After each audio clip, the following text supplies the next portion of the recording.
Hi everyone, this is KJ Vlogs, a Filipino actor based here in Saudi Arabia, and welcome back to my channel. Ito, natatalak na tayo for today's video. Alam nyo, nabasa ko yung mga comments niyo and everything. Nabasa ko ang comments niyo and everything. Pero kasi na kung hindi ko nabasa yung mga comments niyo na in-explain din pala ni Sir Jim ang about sa video. Ang about sa video or about sa, ay ano yung nangyari.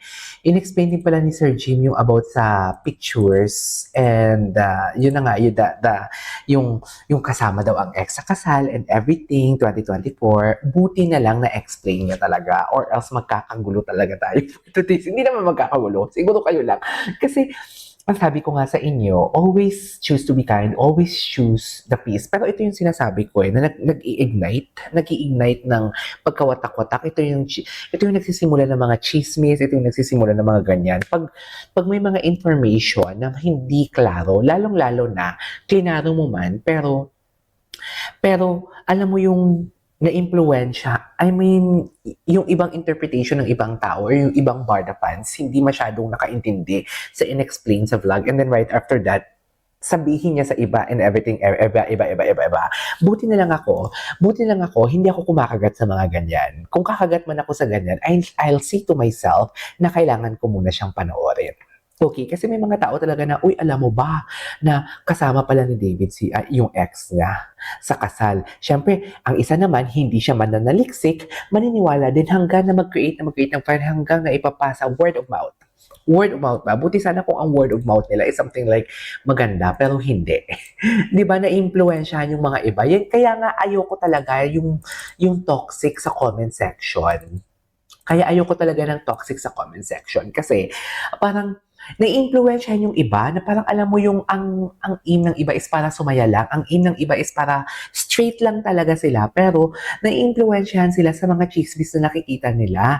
Kaya dapat tayo kung may maririnig man tayo or kung may maririnig man tayo ng mga, hindi lang barda ha, hindi lang talaga barda, kahit ano pa man, kung may mabasa man tayo, always na mag-research. Always naman naliksik. Kasi hindi talaga tayo sure kung totoo ba talagang sinasabi nila o hindi. Kasi sa ngayon, sa mga, ang daming gullible talaga ngayon. Sobrang ang daming gullible talaga ngayon na parang, ano ba? Parang, totoo ba? Totoo ba itong nababasa ko? Totoo ba itong naririnig ko? Kasi di ba nasabi ko na to before sa reaction na video ko about sa for example, kung may magko-comment, actually nag-comment, kaya ko nga nalaman yun eh, actually hindi ko talaga alam yun, yung about sa vlog ni Sir Jim, na mga issue na kasama daw si X, +1 daw si X, kinoment kasi yun sa comment section ko. So ngayon ako naman, hindi ako nag-bothered na panoorin ang video ni Sir Jim or whatnot, kung may explanation man or wala, sinagot ko lang naman ang kanyang sinabi na parang what are your thoughts and opinions about that? So parang ako naman, whether it is true or not, I always choose the peace. Naging malawak ang utak ko. Like kung totoo man yan, siguro dahil may mutual friends sila and everything, kung hindi man yan totoo, I mean, sinabi ko bang hindi totoo? Nakalimutan ko na sa dami ng chili chismis ko. na, kung hindi man yan totoo, dapat mag-research tayo and huwag paniwalaan. So happen na she commented on my channel, on my comment section. So parang may mga sumagot doon na naniniwala din.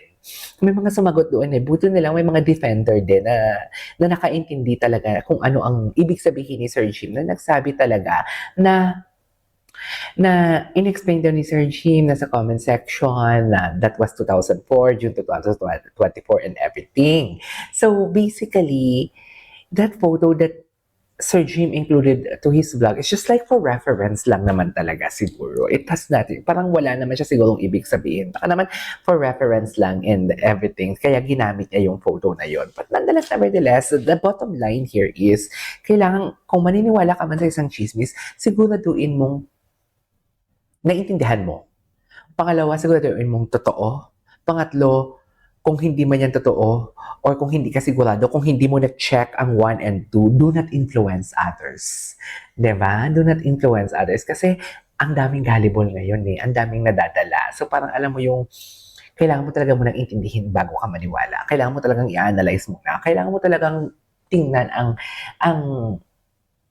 brighter side ng issue para at least hindi ka aligaga. Parang at least hindi ka, parang ano ba, tama ba to?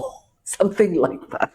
So, nevertheless, gawa natin yung reaction video. Tingnan natin yung mga IG story ni Barbie Fortesa and David Licauco. Pero, sandali lang, i-ano ko lang to, ayusin ko lang to ha.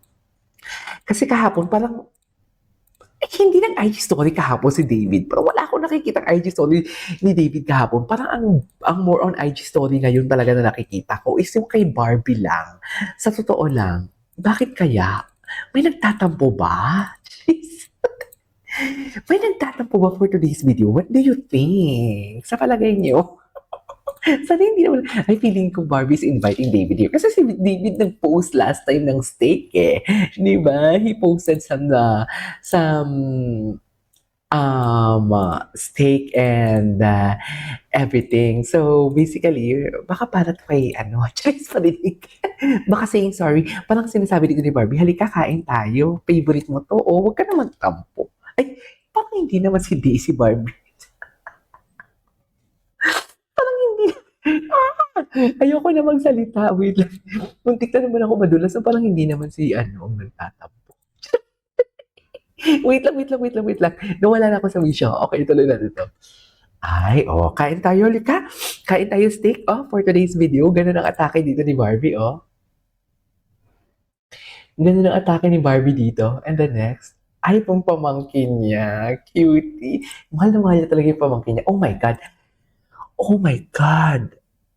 Yung Cloud Monster, magkano benta yung 10,000? But, may ano ba? May box? Ang mahal nito eh.